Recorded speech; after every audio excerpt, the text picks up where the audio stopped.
Anyway, hello everyone. Welcome to another Ola Chat episode. In this one, we have Aamir. I don't really know how to pronounce your name, so you'll correct me. Aamir Yakub from London and Marc Urselli from, as I said earlier, when the recording was off, from all over the world, from New York, London, Italy. I guess you work wherever the work takes you. So thank you for joining, guys, once again. That's my pleasure. Aamir, thank you for having us. Aamir, would you kindly repeat your introduction? It wasn't that long. I didn't get all the way through it. My name is Aamir Yakub. Rock, you pronounced my name perfectly. Thank you. I am a producer and an engineer from London, and I work across mainly R&B, but also pop and other genres too, both as a recording engineer, mixing engineer, and a producer. And yeah, I've been working in the industry for about 10 years now. Been fortunate enough to work with some pretty big names and, you know, picked up some accolades along the way, so I can't complain. Do not be too humble. So you've worked and you got a Grammy. Actually, this is the first time that I have two guests that both got a Grammy. So you got it for a record with Rihanna, if I'm not mistaken. Yeah, I worked on her Unapologetic record as an engineer. So yeah, I bagged one for that. Fantastic. Congratulations on that. We'll dive into that story as well. Marc, a brief introduction, and where did your Grammys come from? My name is Marc Urselli. As you said earlier, I kind of go between New York, LA, and London primarily. I'm a recording engineer and music producer. Similarly to Aamir, I work in both genres, in both areas, both as a producer and as an engineer, sometimes both roles. And I work primarily in rock and jazz and all the weird areas in between those and the fringes and things like metal, jazz metal, experimental rock, all the weird stuff, basically. Those are kind of like the places I feel at home, musically speaking. And the Grammys came from, one came from a record with Lila Downs, who's a Mexican folk singer, and the other two came from a record with Les Paul and Friends, which was a tribute record for his 90th birthday, where he was doing duets with Sting, Joss Stone, Eric Clapton, Jeff Beck, Keith Richards, and a bunch of great guitar players. That's beautiful. It's intimidating to have such great guests. So guys, to dive into the topic is basically how to get from the amateur to a professional. Obviously, there's gear involved. Obviously, there's knowledge involved. But let's maybe focus on the mindset and how to be, how to have a backbone, basically, going through these phases, which are, I'm sure, challenging, just as any career progression. But yeah, it is the music industry. It is a little bit different, and it definitely is demanding. So maybe, Aamir, would you maybe shed some light on what happened 10 years ago when you started in terms of mindset? Was this like a career choice? So I want to be an engineer. I want to be, really top-notch in this field, and you've dived into that systematically, or is this something that just kind of happened to you?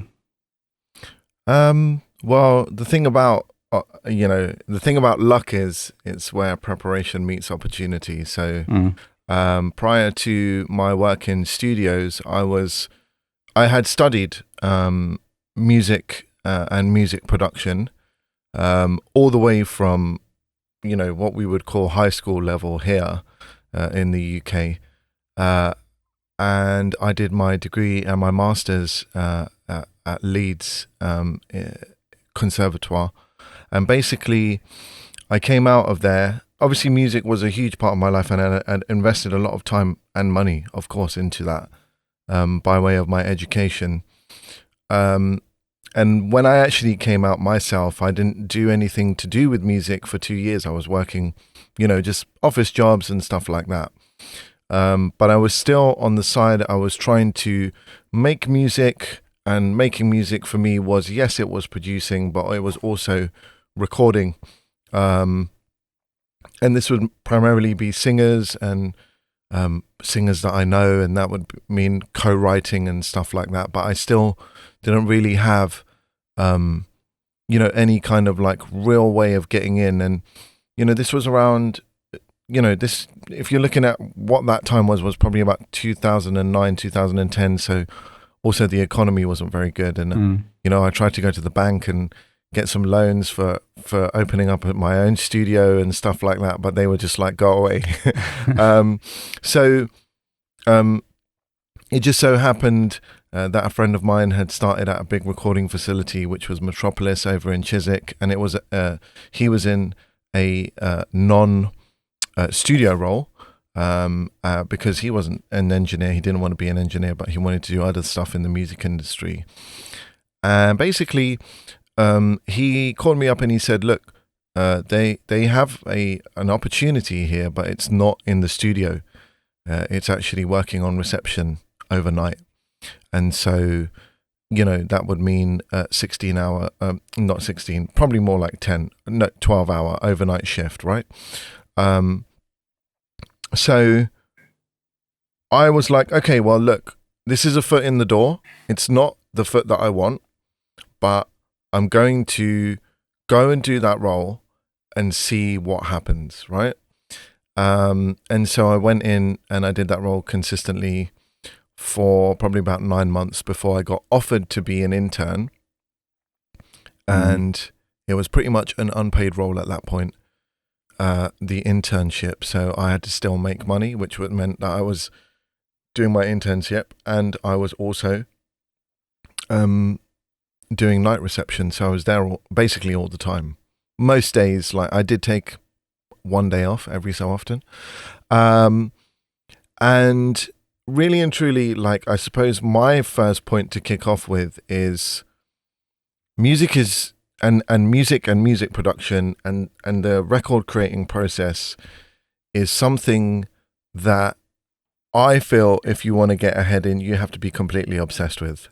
And, it's, it requires a lot of sacrifice because whilst I was doing all of that, I couldn't be out at parties and stuff like that, like, so that was, I was Aamir, why would you choose something like that? I mean, there's obviously other industries that are, maybe easier. You can get more money. It's easier to get in, etc. So, why would you do something like reception overnight and then, being unpaid, for who knows how long, you'll explain that. But, that really asks a lot from a person. So basically, if you're looking at that on a broad spectrum, like the industry is asking a lot from new talents, from new recruits to even get in.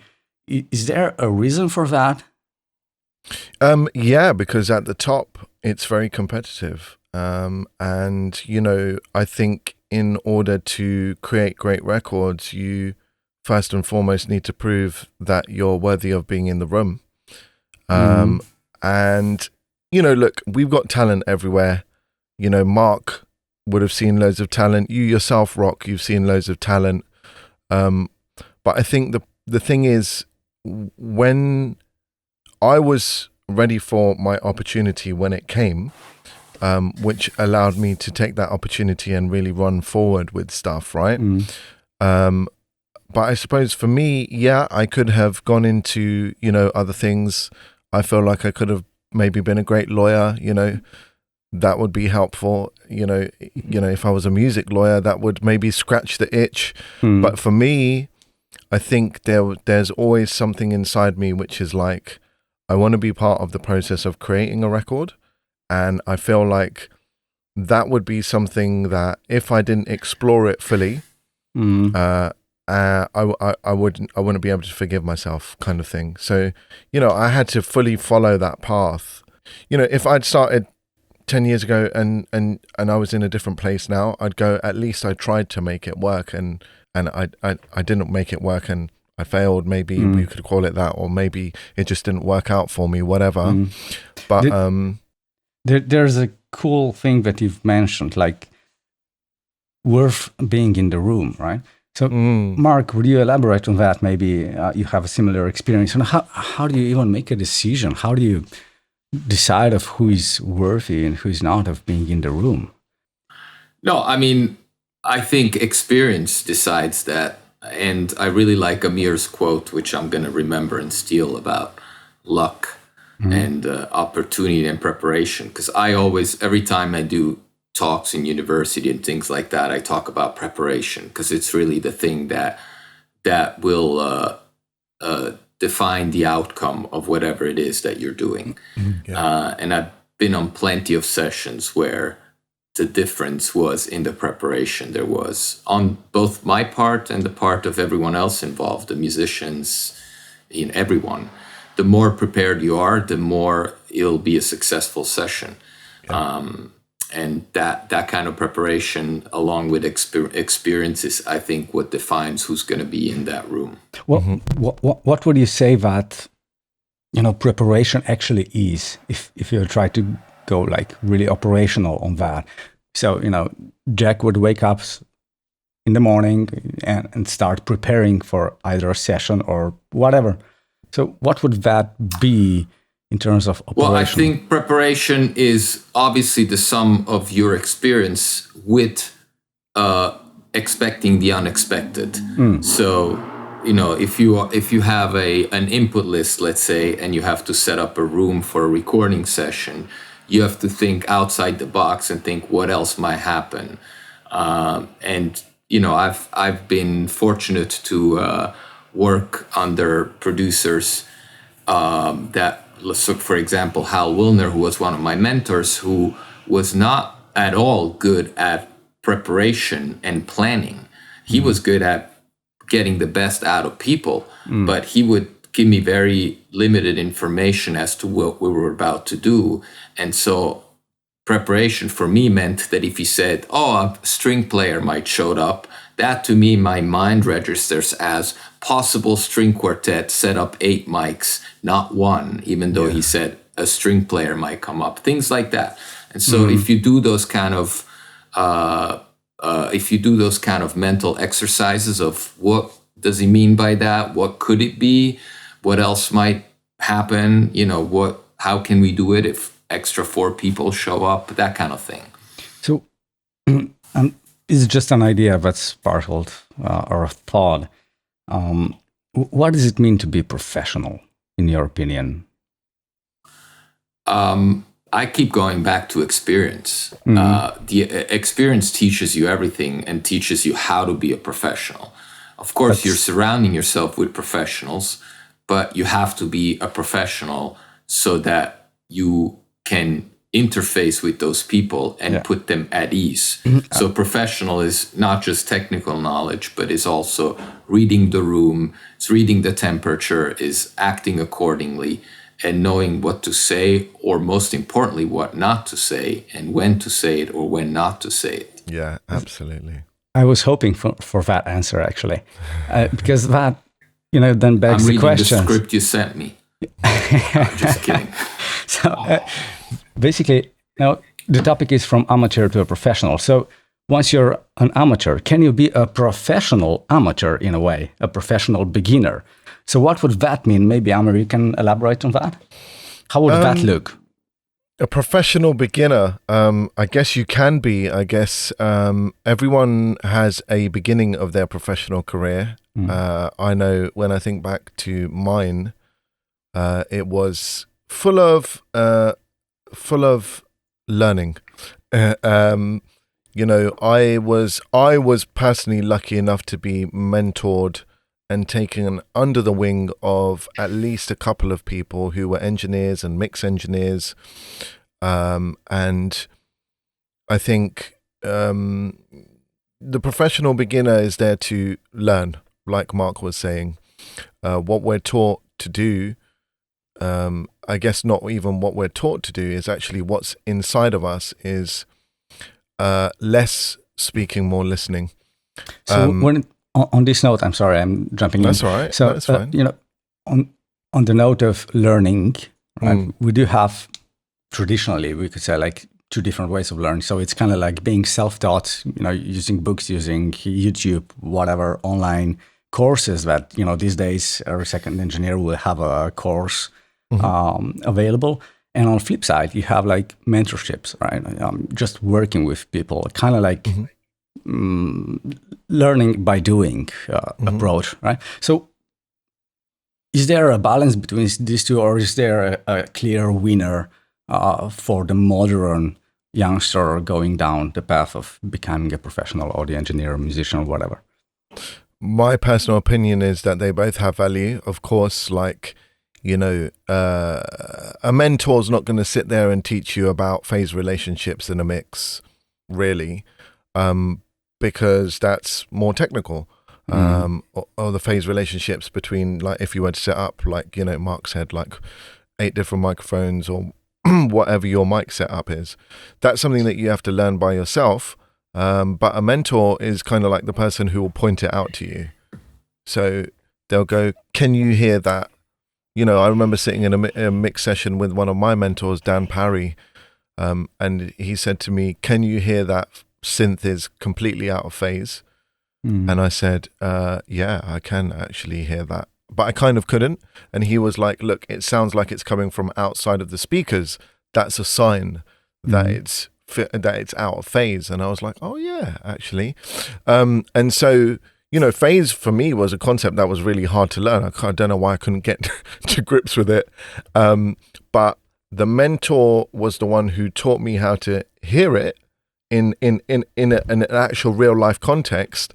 And the books and the YouTube, I didn't learn on YouTube, but my textbooks and my teachers at university, they taught me the technicalities behind it. So is there, like, if we could simplify that, Mark, could you say that you learned read the room and the philosophy of music, etc., or engineering, basically, from mentors and working with other people, but the technical stuff you'll have to learn by yourself using whatever online resources you can? I think you learn technical just as much online or books or universities, whatever your path is, as you learn on the job. I don't think one excludes the other. In fact, I think they complement each other very, very well, and they have to complement each other, because if you can go into a studio without any technical knowledge, your path is going to be a lot more uphill than if you have that technical knowledge acquired wherever you acquired it. And similarly, if you have all the technical knowledge in the world, but you have no real world experience, you're going to feel like a fish out of water when you're sitting in the room in front of the gear. So I think they have to go hand in hand. So maybe just one thought. I did a show like this one with Adam Mosley, a great engineer. He explained how it was years back in the Trident studios in London, with the so-called T-boys. And it was really difficult to ask for advice or ask a question to a senior engineer, because that just meant that you don't know things. And you were basically, destroying your own path by asking. Is this still the case, Aamir? In my experience, I'll give you two different sides of the story. Well, not different sides of the story, but I'll give you two things that come to mind when you say that. So whenever I was in a session as an assistant engineer, because obviously I didn't just jump to straight being an engineer, I was an assistant. Whenever I was in that, one thing that I would say is that I knew when to ask a question and when not to ask a question. And I think that those are, like, actually, if you need to learn a skill, it's actually when to say something and when not to say something. And Mark kind of hinted at this before. And so if my mentor, if the person that I was assisting was in the middle of a mix, I'm not going to ask them a question. But when they take a break, I'm going to take a mental note of what I want to ask them. When they take a break, I would just say, hey, I noticed that you were using this EQ in this way. How come you were doing that? And they would usually be happy to share. on the flip side of that, when someone now comes and asks me a question about something, I'm more than happy to answer. The thing is, like, I think one of the things that I'm personally big about is, yes, mentorship and all of that kind of stuff, but actually culture. And I think one thing that we lost when we lost studios, and, you know, great recording facilities, like loads of them in London closed down, for instance. I think what we lost was culture, the culture of engineering, a senior engineer sharing with a junior engineer, you know, or maybe like approach this recording technique this way, or, you know, I really like to use this piece of gear when I record this type of voice or whatever it is. And I think that as long as there are people who are still here who want that to nourish and enrich that culture, I think we'll be okay in terms of people asking questions and getting answers. Obviously, there's only so much you can teach someone when they ask a question. And like I said, essentially before, you know, you can't necessarily teach someone a really technical thing in 2 minutes. So yeah, there are limitations, but that's my personal both experience and opinion. So maybe on a flip side, so Mark, you do teach a lot and you speak at universities and so on. Over the years, I'm sure you've come up with a blueprint or whatever on how to share your knowledge most successfully to the new generation. Are there things or bullet points that you could share, maybe not for the youngsters, but, you know, for senior engineers, how to approach in this culture building and sharing and caring and so on? Yeah, I actually don't teach that much. I mean, I do the occasional talks and interviews, but most of my mentoring, so to speak, is done with the interns. I'm fortunate enough to work in one of these last facilities that still exist. Luckily, the studio I work at is now in its 51st year. So a lot of things have gone through those walls. And we do still have interns, which, you know, is sadly, like Aamir said, is disappearing even as an opportunity. I started as an intern. That's how I learned the ropes in a major studio. And so that opportunity is a very important and unique one. Sadly, I think the younger generations are not even really understanding how rare and how important it is, are taking it for granted or not appreciating it, that they're being given that opportunity. That's my gripe with some of these younger kids that are coming through the studio. And so that's where I do the teaching that I can do. But like Aamir said, justly so, there's a time and place for that. And if I'm doing a mix or I'm with a client, it's just not professional or polite to the client who's paying for that time to start teaching a junior assistant or intern things about what you're doing. That's time that's being paid for somebody else, and it's not time for the intern or the assistant. So like Aamir said, I tell them, you know, sit here on the side, watch and listen. And if you have questions, write them down and ask me later once the client leaves. And then I'm happy to share. That's their place to ask, place in their time to ask all the questions. That's a valid point. Which brings me to you know, so we're talking about interns. Now everybody kind of needs to make the ends meet, basically, right? And if you're a youngster, 20, 21, whatever, trying to survive in the middle of London, maybe moving there from somewhere else, etc. You know, trying to build your luck and preparation, or what did you say again, Aamir? Yeah. So on that note, you know, it will probably be very hard to earn enough money to make a living. Is there like a bootstrapping mechanism or jobs or industry that you guys would say would be appropriate or would help develop your career, accelerate your career to the point where it can actually make the ends meet? I mean, my personal opinion is there's lots of ways of doing things. If you're an intern, I don't think unpaid internships exist anymore. I think that's a thing actually of the past as such. But in terms of in the way that you would approach things is that you would know how much time you can dedicate to a certain thing, and you'd spend the rest of your time trying to make the money. And so, essentially that was my approach. I just did it all in the same building. And so it can help, particularly if you're young, to still be living with parents. If I was 20 or 21, I could have maybe a conversation with my mum or dad and just say, listen, I'm really trying to do this thing, and I don't have that much money, and so can I just stay with you for a few years and see how it works out? And then just really apply yourself. I mean, one of the things that will absolutely kill you living in a major city like London is the rent. So, that's a big expense that would be at least taken down. I'm not saying don't pay your parents, for bills and food and stuff like that, but also side hustles. I don't mean anything, crazy or illegal, of course, but any sort of side hustle.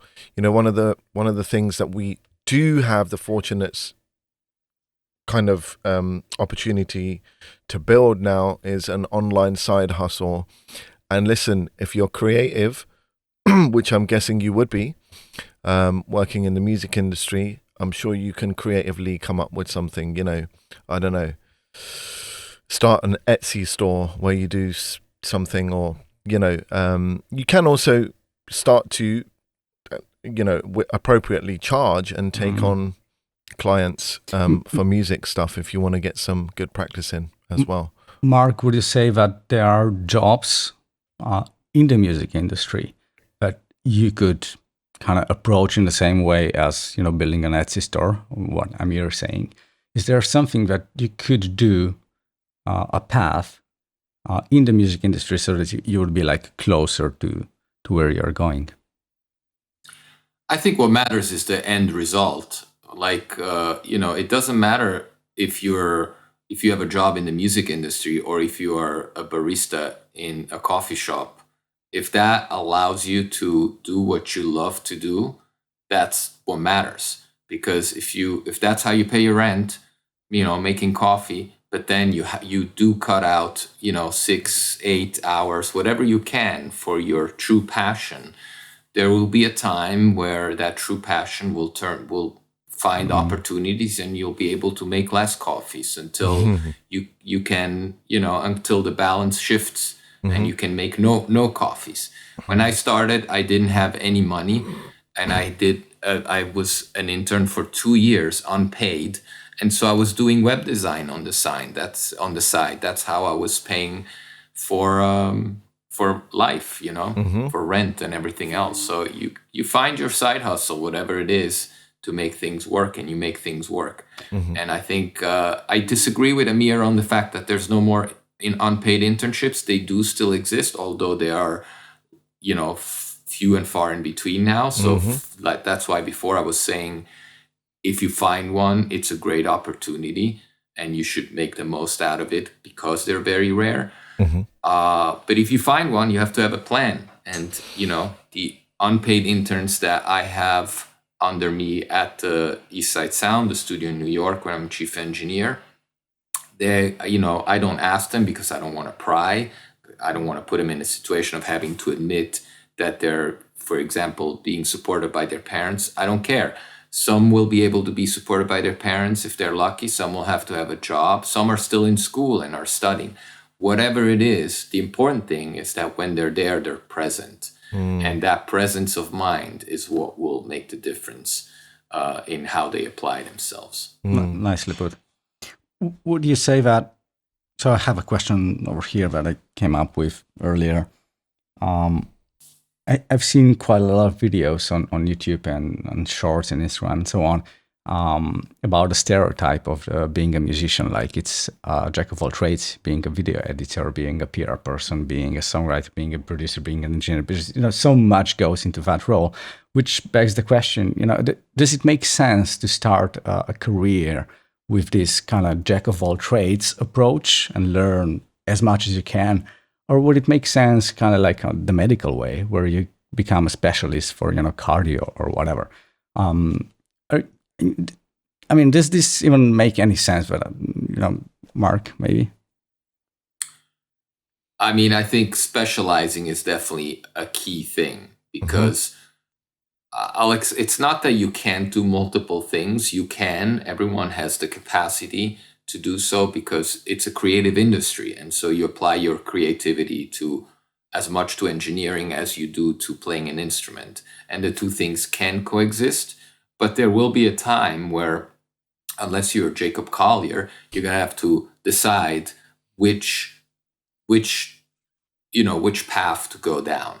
And when you are at that fork, you have to understand the very important thing, that unless, like I said, you're a genius like Collier, whatever time you take away from playing guitar to become a better engineer is being taken away from playing guitar, and vice versa. So whatever your two or multiple forks in the road are, it's, the time is all you got. And that time is divided in however you decide to divide it. So obviously, if you're going to, spend 70% of the time playing the guitar and 30% of the time being an engineer, most likely you're going to become a better guitar player than you are an engineer, and vice versa. So that's where you have to decide. On the flip side, there is like this do-it-yourself mentality that's been around for 15, 20 years.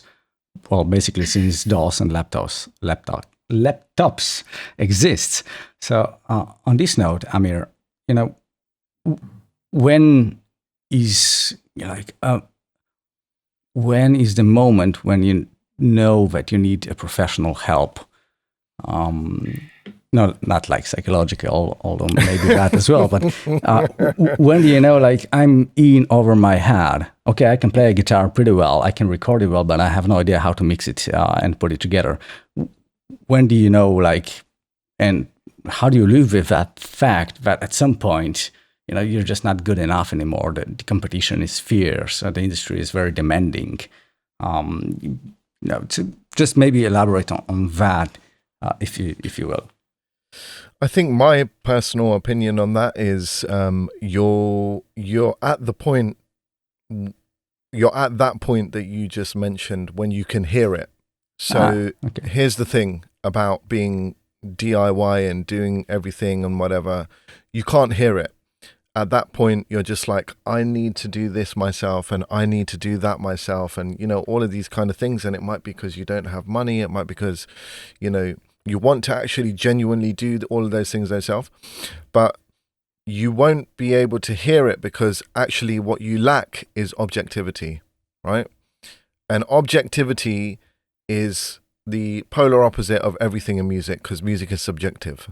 So, like, I like a record, Mark might not like it, and vice versa, of course. But what I will say about all of that is that actually, and this goes back to what Rock you were asking, and actually what Mark was expanding on. There are people out there. Let's say I don't know. We'll take it. Let's say you're an artist of some degree.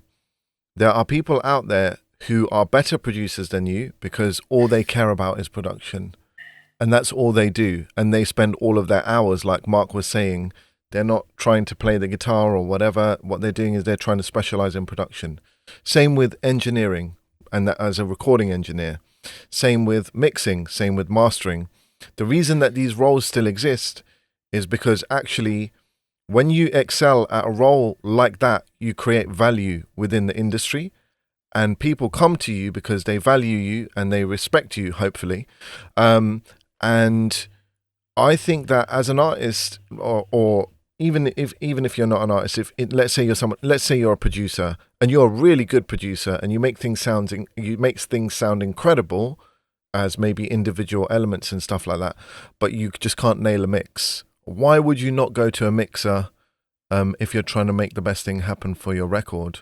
You know, usually, like you said, and to be honest, in my experience, and I'm sure in Marc's experience, we all know artists and teams who have been extremely successful where they've had people around them who are specialists in managing, in A&R, in, you know, even if it's something like hair and makeup, I wouldn't go to a mixing engineer to get my hair and makeup done, that's for sure, you know?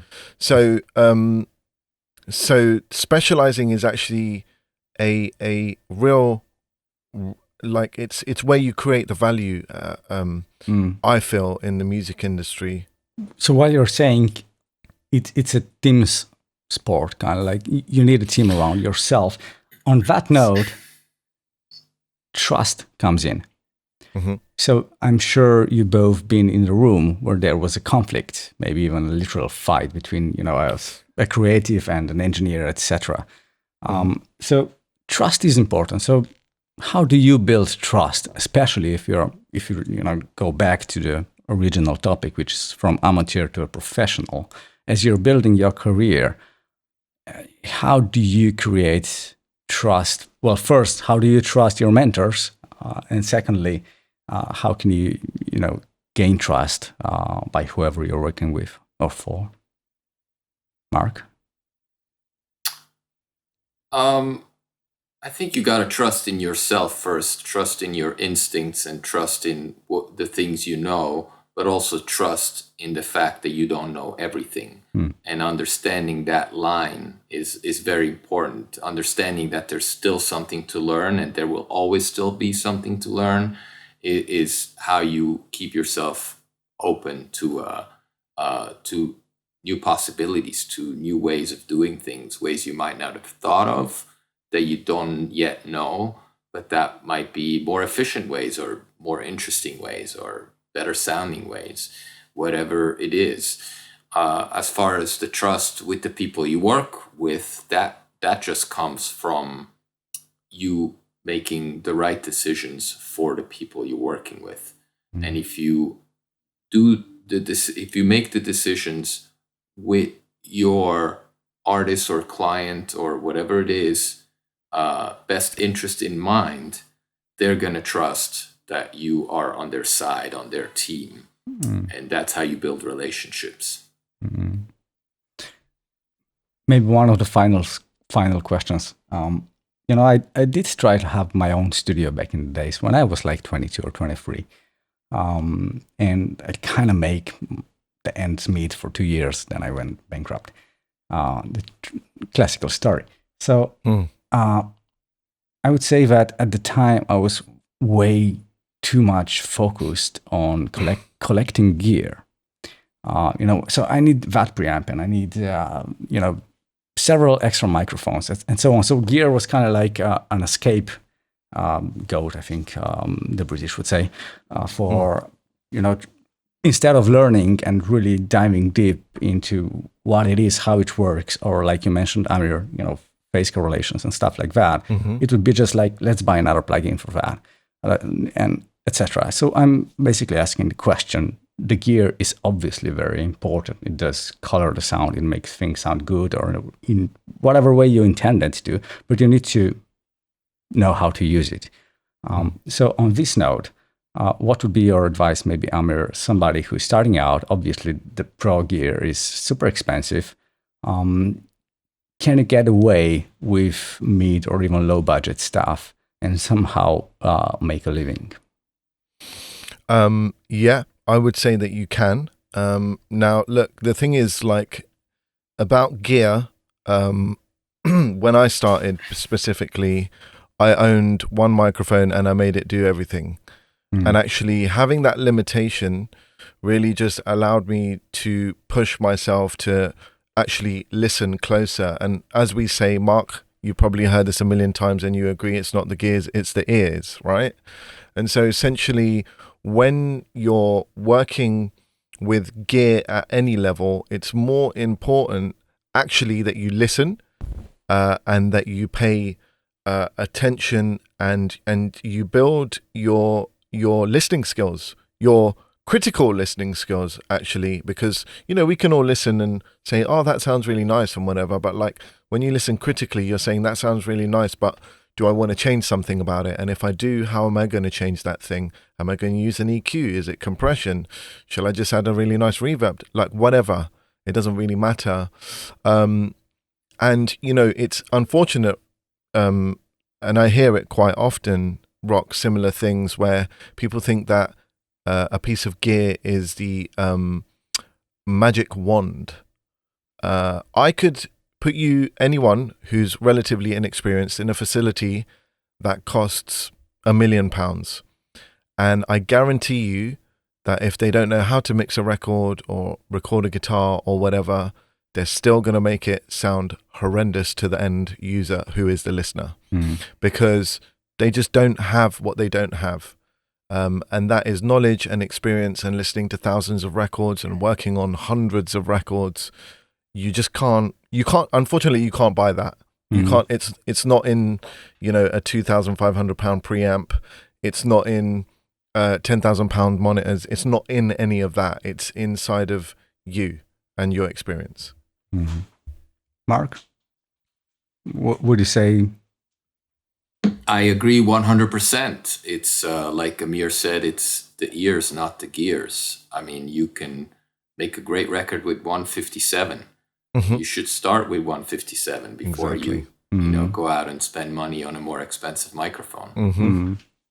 It all comes down to how gear is amazing, but it's just tools. It's tools for creativity, and the tool, how you use those tools, is defined by your experience. I keep coming back to it. There's the concept of the 10,000 hours that everyone should be putting into whatever their craft is. So if you put in your 10,000 hours on a 57, I guarantee you the next time you have a closet of microphones to choose from, you'll know what to do. But if you don't, and you're just starting from YouTube knowledge, and I'm not dissing YouTube knowledge because it's all knowledge, but without the real experience behind it, it's going to be hard for you to know how to apply that knowledge in the real world. Put in the 10,000 hours, and always remember that there's always something more to learn, and you have to be afraid of what you don't know. Not afraid of what you don't know, but realize that there are things that you don't know, and be open to understanding that. The people that don't know what they don't know are the people that are not open to learning something new. And not open to do something differently. And that's a very important skill to acquire, I think. So you two are obviously very successful, so congrats on that.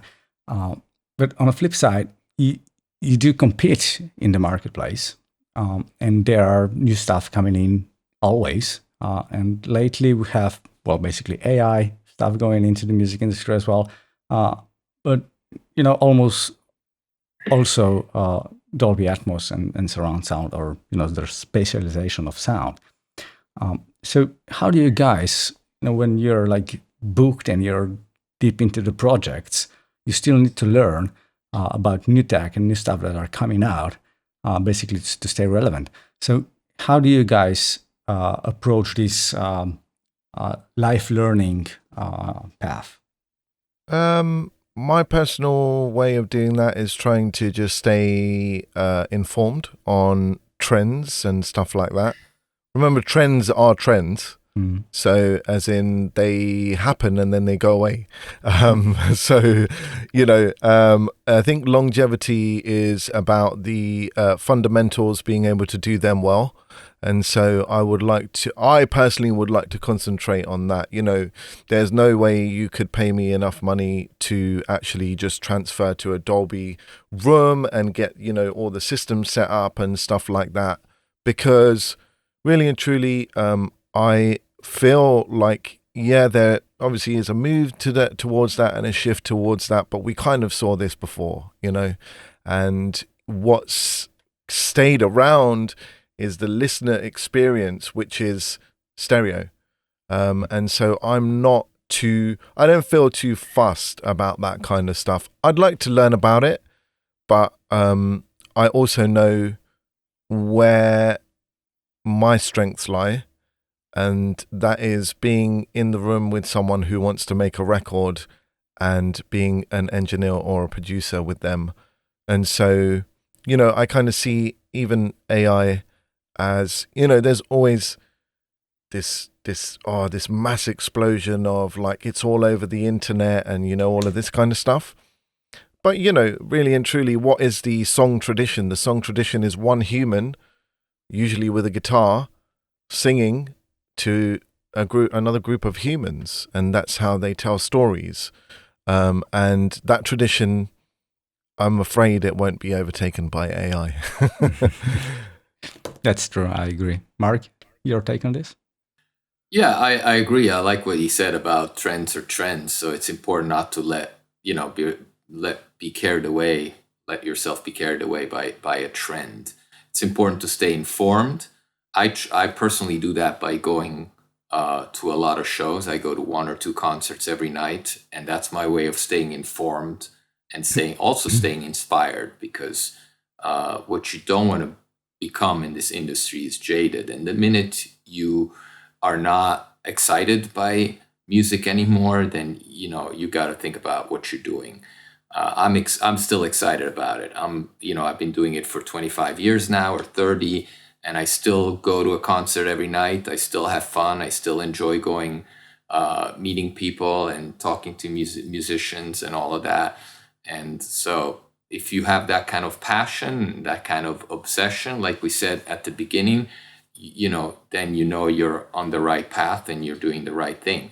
And because you're on that path, the trends are just going to come and go. And you're going to become better and better at what you do. So the way I see, although I have, serious concerns about AI and what that's going to do, not so much to us engineers and producers, more like to the music making process. Yeah. Aside from my concerns about it, which are too vast to go into, but I do think that we are really the artisans. Like, we are the people that musicians will come to when they want something done right. In the same way that if you want, the really properly made leather bag that will last you for 20 years, or shoe, you're going to go to the guy in Florence or wherever that's making it by hand. And you're not going to buy the computer generated 3D modeled bag. So I think what AI is doing is making us into artisans, into true masters of our craft. So in a way it's helping us. That's a brilliant mindset. Yeah. All right, let's wrap this one. Just one final note, or actually a request. Ask. Aamir, would you kindly ask Mark whatever question comes on the top of your head? What would you maybe want to learn from Mark? Oh. Is there something that you would ask someone like Mark? Yeah. Mark, what would you... I wasn't prepared for this, by the way. But I listen to a lot of podcasts, and this is always my favorite question from one of them. What would you say is the best advice that was ever given to you when you were starting out in your career? I'd probably say shut up and listen. Yeah. That was probably the best advice. And I'm still learning it because I have a loud mouth. Yeah. And I like to express, I'm an opinionated guy. I like to express my opinions. Yeah. It has not always served me well. So I'm still fucking learning that lesson, Yeah. So somebody needs to keep telling me. Yeah, exactly. That's great. Mark, do me the favor or return the favor to Aamir, please. Okay. I see the world you're in is a world that I don't know very well. So how do you deal with, which I'm sure you have to deal with an artist showing up with 10, 15 people that are just like talking loudly in the back of the room while you're trying to do your job? Yeah, headphones are a beautiful invention, I think. So, yeah, I mean, obviously the world that I'm in, yeah, we do have people who are there, but not contributing.